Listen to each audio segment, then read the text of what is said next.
Hello there, ladies and gentlemen. You know who I am, E.T. Templar, Alien Crusader from beyond the heavens, here to entertain and destroy through the power of me magic.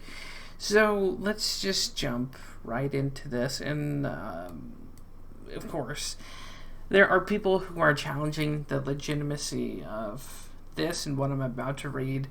But I'm going to read it anyway and make a point on this.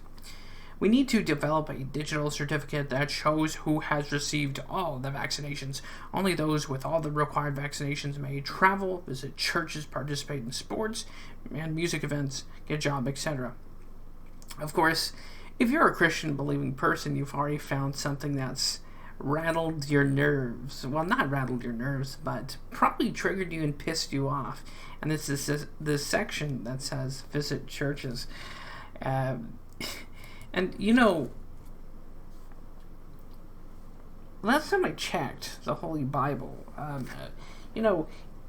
don't recall it saying, render unto Bill Gates what is Bill Gates, and it doesn't say anything about respecting the opinion and advice of some rich dickhead who thinks he can tell Christian and believing folk when and when not to go to church. So this is a thing most believing and faithful and hardcore Christian types.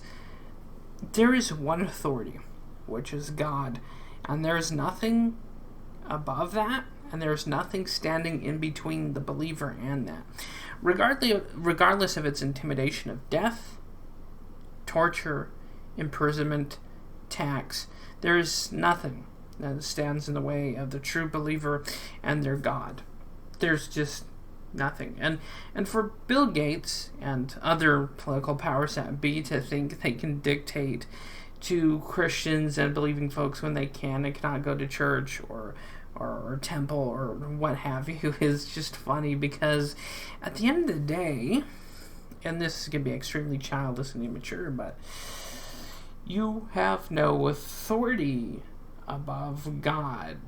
It just doesn't. No matter what kind of modern sense or twisted, agnostic, atheistic trash that try to say otherwise or try to hand wave away faith, it's just not the case. And even throughout history, even in the Spanish Cristero Wars, the same thing happened there. You had President Kaiser, I believe it was, who he said, there's going to be no public shows of religion and you can't go to church. Well, of course, this oppressive guy had religious people shot in church. The federales actually kicked in the doors one day, and there was plenty instances where they shot people in the church. So with that, and even on the Protestant side of things, there was Protestants that told Catholics and Catholic authorities and powers and nations that this is a red line. You have no authority over our faith, our belief, or by what we do in our churches, right?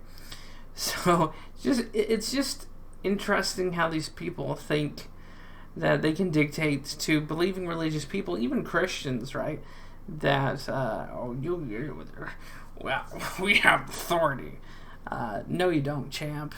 You're not above God, and we don't have to answer to your authority in our shorts. And this is why on a side tangent here, this is why communists, liberals, Marxists, and anarchists hate religious people and Christians, because we don't answer to their political systems. We don't answer to their political correctness, and we don't recognize their authority, because at the end of the day, their authority is jack and shit to us. And even during the Spanish Civil War, you had anarchists and communists dragging out pastors and Christians and shooting them in the streets. And of course, by the grace of God, the communists and anarchists lost. So, for these people to even try this tyranny or suggest it is funny to me, because at the end of the day, to close this video up. There's no authority above God, and there's nothing in between the believer and God.